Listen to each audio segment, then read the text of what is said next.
बच जाता है ऐसे तो हमको अजीब लगता है। लाइव वाले सब लोग अभी थोड़ा सा थूर रहे थे आज। कौन सी पढ़ाना है जी?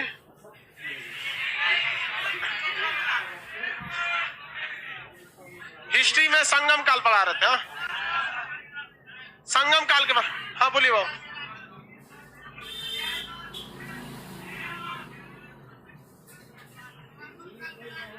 चुप रहो।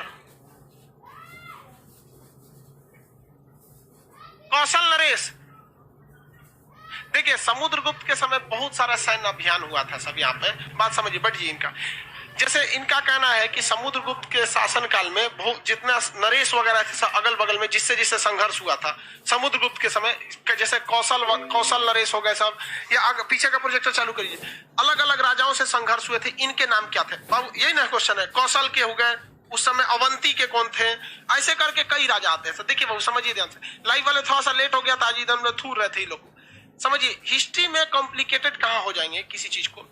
हर राजा के समय में लगभग 4-5 अलग अलग जगहों पे समानांतर में क्या चल रहा था, साम्राज्य चल रहा था। तो इस कभी कभी क्या होता है, क्वेश्चन पूछ देता है कि छोटे मोटे राजाओं से इसका समय में यहाँ का राजा कौन था, यहाँ का राजा कौन था। जेन्युइन ये क्वेश्चन सही है, बट अगर इस तरह के क्वेश्चन में पढ़ेंगे ना तो बहुत ज्यादा उलझ के रह जाएंगे। समझ रहे ना कि एट ए टाइम में आप बताइए, जब अशोक का शासन चल रहा था तो छोटे मोटे तो और भी राजा थे सब यहाँ पे। तो फेमस को बस ध्यान देना, याद रखिएगा फेमस को, क्योंकि एक क्वेश्चन के चक्कर में आपको बहुत ज्यादा क्या हो सकता है, लॉस हो सकता है। जैसे आपका कौशल वाला है ना, उसी समय श्रावस्ती में भी था, गुरु में भी थे, इस समय। तो ऐसे कुछ क्वेश्चन आते हैं कि कभी कभी आपको सेट में देखने को मिल जाएंगे, पर इससे थोड़ा सा डाइवर्ट नहीं होना है। मेन फोकस करना है कि मेन स्ट्रीम में क्या चीज आता है। इससे पहले संगम काल में पूरा बता दिए थे। संगम काल कहां तक बताए थे? लो तो मटेरियल दो बाबू। चोल पढ़ा दिए थे। चलो हिस्ट्री में हम बता रहे थे, लाइव वाले देखिए तो थोड़ा यहाँ पे गड़बड़ हो गया था, थूर रहे थे इस वजह से। संगम काल कब से कब तक था बाबू? कहां तक? 250 ईस्वी तक। कितने संगम हुए थे? 3। प्रथम, द्वितीय, तृतीय। प्रथम कहाँ हुआ? दक्षिणी मथुरा। दूसरा कहाँ हुआ? कपाटपुरम। कहाँ पर? कपाटपुरम। तीसरा हुआ उत्तरी मथुरा। कौन सा मथुरा? उत्तरी मथुरा। यही 3 तो हुआ था। यहाँ पे कितने राजा थे सब? ठीक है, यहाँ पर इसकी अध्यक्षता किसने किया था? अगस्त। शुरुआत में अगस्त, लेकिन बाद में कौन? तोलकापियम की पुस्तक का नाम इसकी कौन थे? नकियर। कौन थे? नकियर। तोलकापियम से ही जानकारी ज्यादा मिल जाती है, इसके कुछ खास साक्ष्य नहीं मिले, इसके साक्ष्य नहीं मिले। अभी मेन अब साहित्यिक स्रोत में आगे बढ़ेंगे। संगम काल में कुल कितने राजवंश हुए थे? 3 राजवंश। इसको थोड़ा सा समझते हैं हम लोग। संगम काल जो दक्षिण भारत था, संगम काल कैसा था? दक्षिण भारत। तो दक्षिण भारत में संगम काल में 3 राजवंश हुए थे। इसकी चर्चा हमें कैसे पता चलती है? तो 3 किताब याद रखिएगा। अष्टाध्यायी को किसने लिखा? पाणिनि। अष्टाध्यायी पाणिनि ने लिखा है। इंडिका मेगास्थनीज ने लिखा है। और ऐतरेय ब्राह्मण ग्रंथ, कौन सा? ऐतरेय ब्राह्मण ग्रंथ। ऐतरेय ब्राह्मण ग्रंथ। किसी को कोई दिक्कत है? कौन सा ग्रंथ? ऐतरेय ब्राह्मण ग्रंथ। तो 3 ऐसे ग्रंथ है जिसमें किस काल की जानकारी मिलती है? संगम काल के 3 वंश की। संगम काल में कितने वंश हुए हैं? 3 वंश। इन तीनों वंश की जानकारी बताइए तो। इंडिका, किसमें? इंडिका। और क्या? अष्टाध्यायी। उसके बाद ऐतरेय। कौन सा?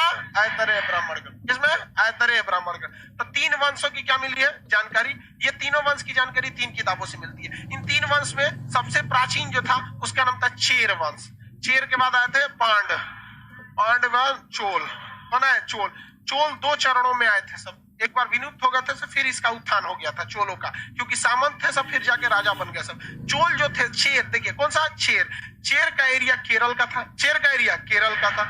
और ये जो पांड थे, पांड का एरिया नीचे दक्षिण वाला, ये वाला एरिया पांड का था। और उसके बाद कौन बच गया सर? चोल का ये ऊपर का एरिया था। चोल का एरिया ऊपर का था। तो अब टोटल कितने राजे थे? 3। चेर, पांड, चोल। चेर का एरिया केरल। ये रेड कलर से किए कौन सा है? चेर। कौन सा है? चेर है। इसके बारे में अब स्टार्ट करते हैं लोग। कहां से स्टार्ट करते हैं? चेर से। चेर वंश की जो जानकारी मिलती है ये कई किताबों से भी मिल जाती है। अशोक के द्वितीय शिलालेख याद कीजिए। अशोक का द्वितीय शिलालेख में दक्षिण भारतीय राज्यों की चर्चा थी, जिसमें चेर के लिए कौन सा शब्द प्रयोग किया? केरल पुत्र। चेर के लिए कौन सा पुत्र? केरल पुत्र। जबकि ब्राह्मण ग्रंथ में लिखा गया है इसको यहाँ पर चेरापद। क्या लिखा गया है? चेरापद। तो इसे हम लोग केरल पुत्र कहते हैं या फिर चेरापद कहते हैं। तो ये चेर से गया चेरापद, इसका दूसरा नाम केरल पुत्र। क्या जी? केरल पुत्र। हालांकि इसका अर्थ ये नहीं होता, इसका अर्थ होता है पर्वतीय देश। कौन सा देश? पर्वतीय देश। ये पर्वतीय देश, केरल में तो पर्वत है ही है। केरल में कौन सा पर्वत है भाई साहब? पश्चिमी घाट पर्वत इस साइड में ही है केरल में, तो पर्वतीय देश होता है। इसका अर्थ होता है पर्वतीय देश। ये किस तट पर है अभी वर्तमान में? मालाबार तट। कौन सा तट? मालाबार तट। कौन से तट पे? मालाबार तट। तो ध्यान से समझते रहिए, मेरी भी सुन लो सर, सुनाओ बाबू।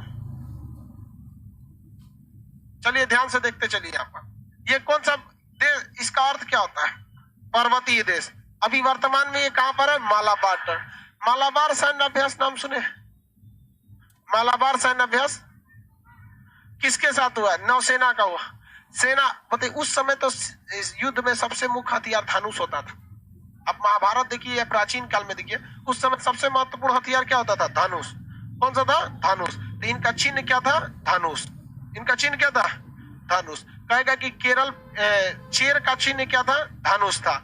ऐसे ही पांड का चिन्ह पूछता था घोड़ा पे मछली, इनका शेर बना होता, बाघ बना होता था। हर चीज, जैसे भारत का चिन्ह है ना अभी तिरंगा, भारत का चिन्ह है तिरंगा, वैसे इनके झंडे पे किसका चिन्ह होता है? धनुष का होता था। किसी को कोई दिक्कत नहीं है? आपके मटेरियल में लिखा होगा। चलिए देखते हैं हम एक बार, समझिए ध्यान। संगम काल के राज्य कृष्णा नदी के दक्षिण में, ये किस नदी के दक्षिण में थे भैया? कृष्णा नदी के दक्षिण में। ये कृष्णा नदी के इसके ऊपर अवंती वगैरह वाला राज्य आ जाता है, गोदावरी नदी के। कृष्णा नदी के दक्षिण में सुदूर दक्षिण के राज्यों का उदय हुआ, जिसमें कौन कौन थे? चेर, पांड और चोल। संगम काल के बारे में जानकारी इंडिका की अष्टाध्यायी और ऐतरेय ब्राह्मण ग्रंथ से मिलती है। इसमें सबसे प्राचीन कौन था? वो चेर। सबसे प्राचीन बोलिए चेर। ब्राह्मण ग्रंथ में उसे क्या कहा गया? चेरापद। ब्राह्मण ग्रंथ में चेरापद। ब्राह्मण ग्रंथ में अशोक के द्वितीय शिलालेख में केरल पुत्र। इसका अर्थ क्या होता है? पर्वतीय देश। अभी किस तट पर है? मालाबार तट पर। देखिए इसके द्वितीय शिलालेख में केरल पुत्र है, इसका क्षेत्र केरल यानी मालाबार तट में। राजधानी करूर है। राजधानी क्या है? करूर। राजधानी करूर। उस समय का शहर था छोटा। चिन्ह क्या था? धनुष। चिन्ह धनुष। राजधानी करूर। राजधानी करूर। इनकी नौसेना काफी अच्छी थी। इसमें कुछ नौसेना वगैरह के बारे में तो लिखा नहीं। चलिए अब इसमें अब राजाओं के बारे में पढ़ते हैं। इसका जो पहला राजा था उदयन जरेल। पहला राजा का नाम बोलिए उदयन जरेल। मटेरियल में भी लिखा होगा, आप देखते चलेंगे लोग। पहला राजा उदयन जरेल। उदयन जरेल जो था, ये महाभारत के युद्ध लड़े योद्धाओं को क्या खिलाया था? खाना खिलाया था। हालांकि महाभारत कब हुआ था और ये खाना कब खिलाए थे यहाँ पे कोई ठीक नहीं। तो इनका ये मानना था कि यहाँ पे जो साधु संत रहते थे उनके पूर्वज महाभारत का युद्ध लड़े थे, तो उसी खानदान के किसी लोगों को ये क्या किया था? खाना खिलाए थे लोग। ये तो पहली सदी का वंश है, देख रहे हैं ना। इस समय का महाभारत हुआ था, लेकिन इस समय ऐसा मान्यता था कि यहाँ पर कुछ ऐसे साधु संत थे जो उस समय कौन सा युद्ध लड़े थे? महाभारत। तो महाभारत के युद्ध लड़े योद्धाओं को खाना खिलाने वाला कौन था? उदयन जरेल। कौन था? उदयन जरेल। इस वंश का पहला शासक कौन भैया? उदयन। तो हम यहाँ उदयन लिख सकते हैं, केवल आप जरेल याद रखेंगे। उदयन। कौन था? उदयन जरेल। कौन से किस युद्ध में के योद्धाओं को? महाभारत के युद्ध के योद्धाओं को क्या किया था? खाना खिलाया था। किसी को कोई दिक्कत नहीं है? इस वंश का शासक कौन था भैया? उदयन जरेल। इसके बाद आया सेन गुटवन। क्या नाम आया? सेन गुटवन। सेन गुटवन। सेन गुटवन। सेन गुटवन। सेन गुटवन। सेन गुटवन जो था ये बहुत ही योग्य शासक था। सेन गुटवन कनगी पूजा प्रारंभ कर दिया। कौन सी पूजा? कनगी पूजा। कनगी पूजा कौन सा होता? पूजा होता पत्नी की पूजा। कनगी पूजा।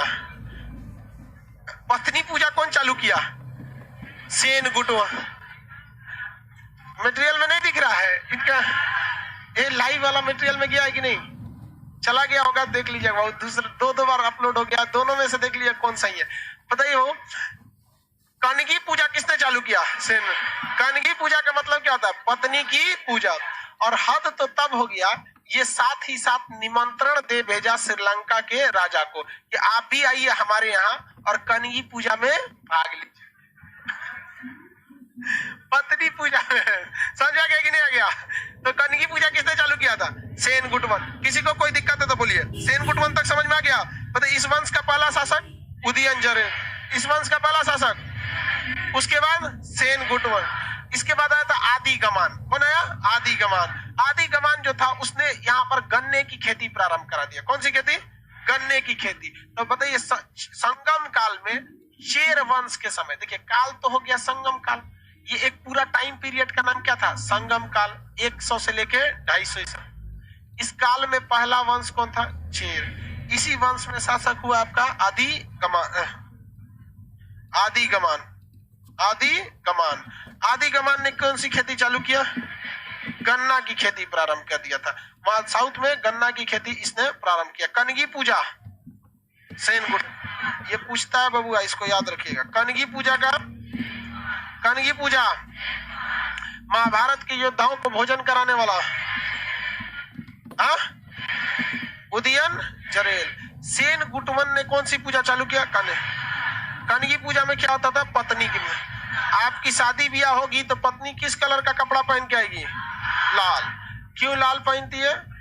खतरे का संकेत लाल होना चाहिए, इसलिए लाल चेर किसे कहा जाता था? लाल चेर सेन गुट। लाल चेर कनगी पूजा, गन्ने की खेती, आदि गमान, महाभारत के योद्धाओं को खाना खिलाया उदयन जरेल। संगम काल का पहला वंश चेर। द्वितीय शिलालेख में इसे क्या कहा गया है? केरलपुर। किस तट पर है? इनका चिन्ह कौन सा? धनुष। याद कैसे रखेंगे? मालाबार युद्ध अभ्यास अभी भी होता है, तो ये वो वाला नहीं होता। अभी तो ये भारत जापान अमेरिका मिलके करते हैं मालाबार युद्ध अभ्यास। तो अब बस ऐसे युद्ध अभ्यास से याद रखेंगे। युद्ध में किसका प्रयोग होता है? धनुष का प्रयोग होता है। इस वंश में ये 3 महत्वपूर्ण शासक हुए सब, जिसमें सेन गुटवन का नाम आपको नहीं भूलना है। पत्नी पूजा वैसे भी नहीं भूलेंगे। अब पत्नी से याद रखेंगे लाल रंग का। लाल चेर किसे कहा गया? सेन गुटवन को। गन्ने की खेती आदि गमान। इसके बाद कुछ खास शासक वगैरह नहीं हुए सब इस वंश में। देखिए ध्यान से, चेर वंश का प्रथम शासक कौन थे? उदयन जरेल। महाभारत के योद्धाओं को क्या किया था? लाल चेर किसे कहा गया? गन्ने की खेती। इस वंश का अंतिम शासक कुड़क कैनाल जेल था। ये याद नहीं भी रखेंगे तो चलेंगे। कुड़क कैनाल जेल। इन्होंने कोई खास शासक काम नहीं किया। धीरे धीरे वंश क्या हो गया? ऑटोमेटिक समाप्त हो गया। और 190 ईसा पूर्व यानी अपने अंतिम समय में, देखिए टोटल काल ये कहां तक था? 250 और 190 आते आते कौन सा वंश खत्म हो गया? चेर वंश खत्म हो गया। कौन सा वंश? चेर। लास्ट तक बचे थे सब पांड और बचा था चोल। पांड और चोल लास्ट तक बचे थे सब। इसके बगल वाला ये कौन सा? पांड। इसके बगल वाला पांड वंश है। पांड वंश की राजधानी मदुरई। पांड वंश की राजधानी कौन थी? मदुरई। पांड चालू करें। इसके अंतिम शासक का नाम याद रखना जरूरी है। कड़ाई कनाल जरेल, ये सब याद रखने की जरूरत नहीं। अंतिम शासक पूछेगा नहीं क्योंकि महत्वपूर्ण योद्धा नहीं थे। ये वाला तो याद रहेगा। अगला देखते हैं हम लोग पांड वंश। कौन सा वंश? पांड वंश। ये थोड़ा सा बढ़िया है। सबसे मुख्य इसमें कौन सा है? चोल सब बीच में बर्बाद हो गया तो सब फिर उठ के खड़ा हो गया सब। ये कौन सा वंश है भाई? ये हमारा चेर के बगल में ये वाला पांड, और ऊपर में चोल। ये है सब चोल।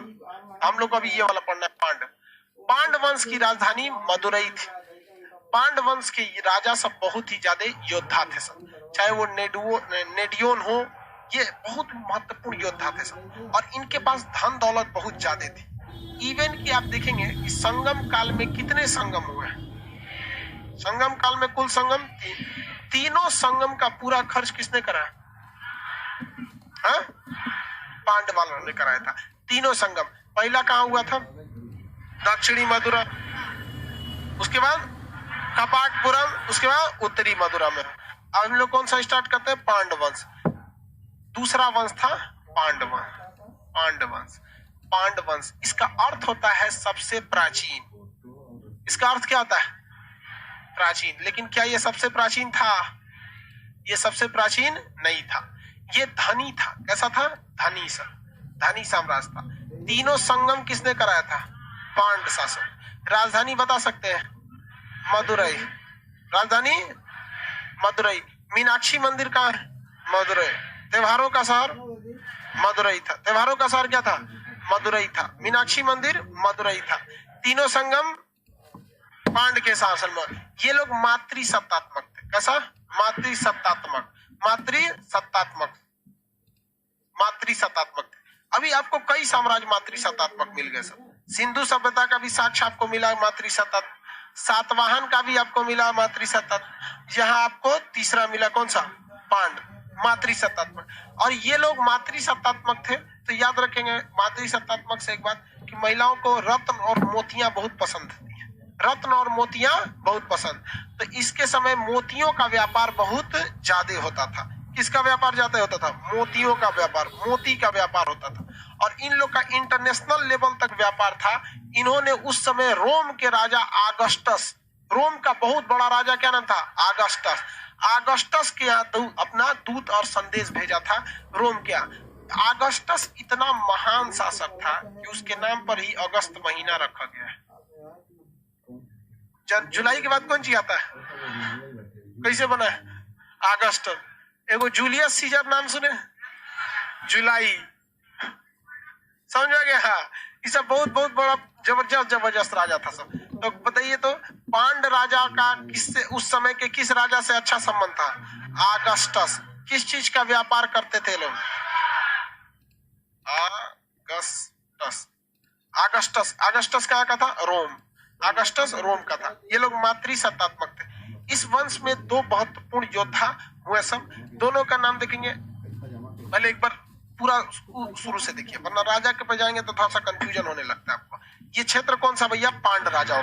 पांडवों की राजधानी क्या थी? मदुरई। समाज कैसा था? मातृसत्ता। ये दक्षिण में थे एकदम। ये इन्हीं का साम्राज्य क्या था? एकदम दक्षिण तक था। तो दक्षिण में क्या चीज है? सागर है। सागर से चिन्ह क्या था? मछली। सागर में तो मछली मिलवे करी। तो इनका चिन्ह क्या था? मछली। इनका चिन्ह क्या था? मछली इनका चिन्ह था। जबकि चेर वालों का था, शेर वालों का धनुष, इधर वालों का बाघ था। इधर पांड वालों का मछली, और जो इधर थे सब आपका चोर, इन लोग का बाघ था। मछली इन लोग का चिन्ह था। इन राजाओं के पास अपनी क्षमता थी। ये लोग चाहते थे कि हम पूरे साम्राज्य को क्या कर सके? जीत सके। ये जिस तरह से यूरोप के राजा आगस्टस से मिले, आगस्टस पूरी तरह से किसको जीत लिया था? यूरोप का पूरे बड़े शासन किया था। तो यहाँ के राजाओं ने भी सोचा कि हमको पूरी जगह को क्या कर लेना चाहिए? जीत लेना चाहिए। इनमें तो इनके अगल बगल में राज्य कौन मिलेगा? एक आपका चेर मिलेगा, एक यहाँ मिलेगा चोल, एक मिलेगा श्रीलंका। नीचे श्रीलंका, पांड अपने से लड़ेगा। नीचे क्या मिलेगा? श्रीलंका। और इधर छोटे मोटे राज्य होंगे जिनका इतना बड़ा महत्व तो नहीं हो गया कि इतिहास में उन्हें कुछ खास जगह दिया जा सके। तो इस ससुरे ने क्या किया? चेर, चोल, पांड, इस सब के यहाँ के 5 बड़े राजाओं को मिलकर एक के साथ हरा दिया। 5 बड़े राजाओं को क्या किया था? एक साथ हरा दिया था। हालांकि बाद में आगे जाके खुद पांड वंश कमजोर हो गया था और आगे बढ़ गया था आगे जाके चोल। लेकिन इन तीनों में जो उस समय के संगम काल के 3 वंश थे, सबसे योग्य कौन था? उस समय में सबसे योग्य कौन थे? पांड थे। पांड के काल में मोतियों का व्यापार किस देश तक होता था? कहां तक? रोम तक होता था। रोम का सबसे प्रसिद्ध राजा आगस्टस था। इस बताइए पांड का अर्थ क्या होता है? पांड का अर्थ प्राचीन। इसका समाज कैसा था? किस राजाओं ने तीनों संगम का आयोजन कराया था? पांड की जानकारी मगध के किस पुस्तक से मिलेगी? ये तो पहले ही बता दी है। ये तो पहले ही बता दी है, इंडिका से मिलेगी। वहां पे किससे मिले? इंडिका से। इसकी राजधानी बताइए। मदुरई में था। यह तमिलनाडु के उत्तरी भाग में था कि दक्षिणी? इस वंश का शासक नेडियोन तो खैर प्रतापी शासक नहीं था। नेडुजिरियन जो था वो उसने 5 राजाओं को हराया था। नेडियोन क्या था? संस्थापक था, बहुत बड़ा शासक नहीं था। नेडियोन क्या था? संस्थापक था। इस वंश का इसने समुद्र पूजा प्रारंभ किया। अब जबकि कनगी पूजा किसने चालू किया था? सेन गुटवन ने कौन सा पूजा? कनगी पूजा। और पांड राजाओं ने कौन सा पूजा? नेडियोन ने समुद्र पूजा। नेडियोन ने कौन सा पूजा? समुद्र पूजा। सेन गुटवन ने कनगी पूजा। सेन गुटवन कनगी पूजा। पांड की राजधानी मदुरई। पांड की राजधानी मदुरई थी। इस वंश का सबसे प्रतापी शासक नेडुजेलियन। नेडुजेलियन ने चेर इत्यादि श्रीलंका वगैरह के कुल कितने शासकों को हराया था? 5 शासकों को एक ही बार में हरा दिया था। देखिए इसमें लिखा, इस 5वीं सदी आते आते इस वंश का अंतिम शासक नेलिन था। 5वीं सदी आते आते अस्तित्व विहीन हो गया। पांड राजाओं का रोम के राजा से अच्छा संबंध था। इन्हें अपना दूत रोम के राजा किसे भेजा था? ऑगस्टस के दरबार में भेजा था। इस वंश की राजधानी मदुरई को क्या कहते हैं? त्योहारों का शहर। यहाँ कौन सा मंदिर है? मीनाक्षी मंदिर। कौन सा मंदिर? मीनाक्षी मंदिर। बता देंगे लोग, इतना याद रहेगा कि नहीं? पूछते हैं। संगम काल कब से कब तक? 100 से 250 साल। 100 से लेकर टोटल कितने संगम हुए? टोटल संगम 3। तीनों संगम का आयोजन पांड राजाओं ने किया था। इसमें कितने वंश? 3। पहला वंश चेर, दूसरा पांड, उसके बाद चोल। चोल बता दिए हैं, बहुत लंबा हो जाता है ये चोल, बहुत लंबा, इसलिए इसको साइड में रखें। हालांकि पढ़ाना चाहिए इसको पांड से पहले, लेकिन ये बहुत बड़ा है, इसलिए हम पहले पांड को पढ़ा के क्या कर दिए? निपटा दिए, ताकि आपको दिमाग में बैठल लगे। दोनों को क्या कर दिए? निपटा दिए, वरना इसमें घुसेंगे तो बड़ी लंबा हो जाता है। ये 2 चरण में ऐसा, अभी इतना पहले रिवाइज करा देते हैं ताकि आपको एकदम बढ़िया से इंटरलॉक हो जाए। तब हम किस में बढ़े? चोल में। न तभी इसका इंटरलॉक नहीं होगा, इसमें बढ़ जाएंगे तो दिमाग से निकल जाएगा। कोई भी चीज जब पढ़िए ना, जब भी अगर आप ध्यान से, जब भी अगर कभी कोई चीज को हम 4 बार 5 बार रिवाइज करा रहे हैं, समझिए कि उसके आगे का जो चैप्टर है ना थोड़ा सा उटपटांग है, ताकि पीछे वाला एकदम अच्छा से इंटरलॉक कर दे कि नहीं निकले। ये इसके बारे में तो आप लोगों को कंफर्म हो जाएगा। इसका अर्थ क्या होता है? नवीन या प्राचीन? चेर का अर्थ नवीन या प्राचीन? चेर का अर्थ क्या होता है? पर्वतीय। नवीन है प्राचीन में पूछता है तो नवीन। इसका अर्थ क्या होता है? पर्वतीय देश। कौन सा देश? पर्वतीय देश। अशोक ने इसे क्या कहा? केरल पुत्र। ब्राह्मण ग्रंथ में इसे क्या किया गया? ब्राह्मण ग्रंथ में चेरापत कहा गया। चिन्ह बताइए, चिन्ह तो इसका चिन्ह मछली था। इसका चिन्ह क्या था? इसका चिन्ह बाघ। चिन्ह क्या था? बाघ। बाघ था। ये कौन सा राज्य है? ये चोल थे सब। समुद्र पूजा किसने चालू किया था? नेडियोन। पांड शासक नेडियोन। पांड शासक नेडियोन। कनगी पूजा सेन गुटवन। याद रखो भैया, हम चोल पे पढ़ते हैं। किस में पढ़ते हैं? चोल। ये राज्य पूरा किसका था? चोल। चोल का चिन्ह क्या था? बाघ। चोल के साथ एक अच्छाई ये थी कि इन लोग के यहाँ सूती वस्त्र भी अच्छे होते थे और इनकी जमीन भी काफी ज्यादा उपजाऊ थी। और ये लोग जो थे उस समय श्रीलंका से दास वगैरह ले आए थे। योद्धा कैटेगरी के ये लोग बहुत ज्यादा थे। कौन वाले बबुआ? चोल वाले। ये है चोल।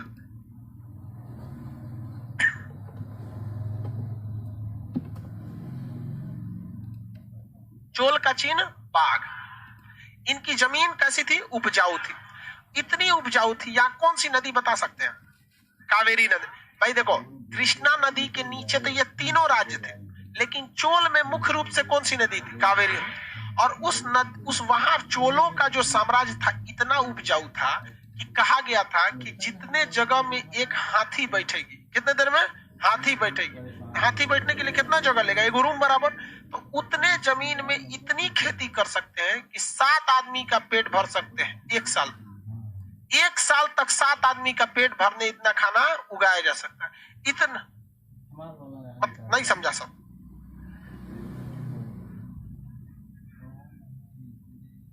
नहीं समझे? देखिए एक हाथी को बैठने के लिए आप पार्किंग का जगह बनाइएगा, उस जगह पे तो खेती नहीं कर सकते। तो कहा कि इतनी जमीन इस चोलों की उपजाऊ थी, इतनी जमीन कि एक हाथी जितना में बैठती थी ना, जितना में हाथी, अगर वहां से हाथी का जगह हटा दीजिए और वहां साल भर खेती कीजिए, तो एक हाथी के बैठने में जितना साल भर से अनाज निकाल लेंगे, इतना अनाज निकाल लेंगे कि 7 आदमी का 1 साल तक तीनों टाइम खाने का इंतजाम हो सकता है। मैं नहीं समझा, नहीं समझा तो भाड़ में जाओ। मतलब इतनी उपजाऊ, आपके पास अगर एक हाथी का इतना जगह, मतलब 2 कमरा का जगह, 2 कमरा में हाथी आ जाती है आराम से। 2 कमरा यानी 1 कट्ठा, समझ के आधा कट्ठा खेत में आप 7 आदमी का पेट पाल लेंगे, नहीं हो जाएंगे। अब कहेगी ये क्या आदमी के नहीं होगा।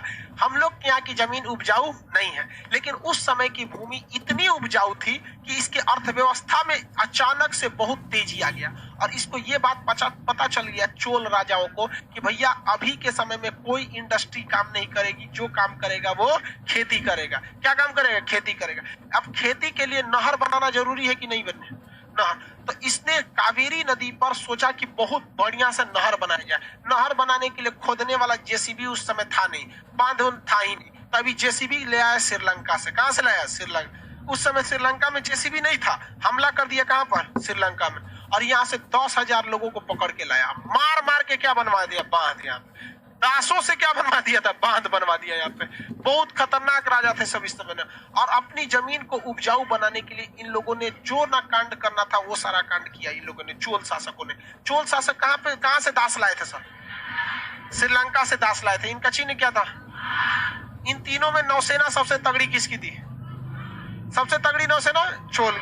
सबसे उपजाऊ भूमि चोल की थी। सूती वस्त्र के मामले में ये आगे था, हालांकि मदुरई भी आगे था। सूती वस्त्र के लिए मदुरई भी, अभी भी मदुरई में और कोयम्बटूर वगैरह वाला जो क्षेत्र होता है वो सूती वस्त्र के लिए अच्छा माना जाता है। चोलों की नौसेना बहुत ही बेहतरीन थी, लेकिन चोल के साथ एक समस्या ये हो गया कि चोल के जो राजा थे वो धीरे धीरे कमजोर होते गए। और चोल राजाओं के ऊपर अन्य राजाओं ने क्या कर लिया था? शासन कर लिया। तो चोल राजा जो थे वो दूसरे राजा के क्या बन चुके? दास बन चुके, मतलब उनके अंडर में काम करने लगे। तो ये चोल राजा थे सब, इनको कोई नौकर तो बना नहीं सकता है, इन्हें कोई बढ़िया पद ही दीजिएगा, मंत्री उंत्री का पद दे दिया गया। तो चोल राजा जो बहुत ही शक्तिशाली थे, एक वक्त ऐसा भी था चोल राजाओं का साम्राज्य इतना बड़ा था कि ये लोग श्रीलंका से दास पकड़ के लाए थे हजारों की संख्या में। लेकिन एक समय ऐसा आया कि अगल बगल के राजा इन चोल को क्या कर दिए? दबा दिए, और इन्हें एक राजा से हटा के छोटा मोटा क्या दे दिए? पद दे दिए थे। लेकिन ये चोल राजा प्रण लिए थे कि जब भी हमारे वंश में कोई ना कोई बढ़िया आएगा, हम सामंत से फिर से क्या बन जाएंगे? राजा। तो इतिहास में एकमात्र वंश कौन सा है? चोल, जो समय के हिसाब से सामंत का भी नौकरी कर लिया। राजा तो पहले था ही, और बहुत ही खतरनाक राजा थे सब, इसमें तो कोई डाउट नहीं। जो 10,000 दास ले आ सकता है या जो इतना बड़ा बांध बना सकता है वो छोटा मोटा राजा होगा। लेकिन इस पे जब दूसरे राज्य का शासन हुआ तो ये राजा से फिर क्या बन गए? सामंत। और सामंत बनकर इंतजार करने लगे कि फिर से ये राजा जिसने हमें सामंत बनाया है ये कमजोर कब होता है, और सामंत बनेंगे। तो ये सामंती व्यवस्था किसने चालू किया था? सातवाहन ने चालू किया था, जो इतिहास में सबसे खतरनाक काम किया। तो ये राजा से क्या बन गए? सामंत। और सामंत बनते थे तो जमीन मिलती थी वेतन के रूप में, इनका साम्राज्य बढ़ रहा था। और ये इंतजार कर रहे थे कि कब जो राजा हमें सामंत बनाया हम इसको पलट कर दोबारा क्या कर दे? साम्राज्य बना दे। इसके इंतजार में इन लोगों ने कितना इंतजार किया पता है? 450 साल। कितना इंतजार किया सर? 450 साल। और 450 साल बाद जिन राजाओं ने इन्हें क्या बनाया था? सामंत बनाया था, वापस इन लोगों ने क्या कर लिया? खुद से सामंत बनाया। ये ओवरव्यू, अभी किसी राजा ओजा का नाम नहीं बता रहे। ये कौन सा दक्षिण भारत के संगम काल का वह वंश बताइए जो 2 चरणों में आगे बढ़ा था? चोल। कौन था? चोल। संगम काल का वह शासक जिसने उस वक्त के सभी राजाओं को हरा दिया था। पांड। पांड ने ना हराया था जी, पांड ने अपने समय में हरा दिया था। यहाँ पे मातृसत्तात्मक कौन था? पांड था। मातृसत्तात्मक धनुष किसका चिन्ह था? मछली। मछली मछली मछली किसका था? कनगी पूजा सेन गुटवन। कनगी पूजा सेन गुटवन। सबसे उपजाऊ भूमि, सबसे उपजाऊ भूमि रोम के राजा अगस्टस को दूत भेजा था। पांड। किसने भेजा? पांड। समुद्र पूजा पांड ने। गन्ने की खेती, अरे नाम नहीं याद आ रहा तो कम से कम वन से तो बोल दो। कौन सा? चेर। किसने? आदिगमान। चेर शासक आदिगमा। वह संगम काल का जितने राजवंश थे, यानी 3 राजवंश थे, किस नदी के किनारे थे? कृष्णा नदी के नीचे थे। किसके थे? कृष्णा नदी के। इसमें सबसे उपजाऊ भूमि किसकी थी? चोल। कौन सी नदी किनारे? कावेरी नदी पर बांध बनाने के लिए दास को कहां से लाया गया था? किस राजवंश वालों ने लाया था? चोल। चोलों का विकास कितने क्रम में हुआ था? तो क्या खत्म हो गए थे सब बीच में? सामंत बन के चुपचाप टुकुर टुकुर कर रहा था सर, मौका मिला फिर से क्या कर दिया सर? दाब दिया सर। उसके बाद में शिवाजी वगैरह का शासन काल आया, धीरे धीरे ये लोग भी पूरी तरह से मिल गए। इनका चिन्ह बताइए, इनका चिन्ह मछली। समझ आया? सातवां। अब तो हमको था चोल के बारे में बताना है, इसको मंडे के क्लास में बताएंगे। मंडे के दिन हो सके तो आप लोग का टेस्ट भी लेंगे। आज लाइव वाले लोग आज थोड़ा सा पटना वालों को थूर दिए, इसलिए कम में पढ़ाए। ठीक है, मंडे है ना, सैटरडे संडे बीच में। मंडे को आप लोग पढ़ के आइएगा। हम ओरल टेस्ट भी ले सकते हैं या रिटन भी ले सकते हैं। हम आपको 2 दिन का टाइम दे दे रहे हैं। ठीक है।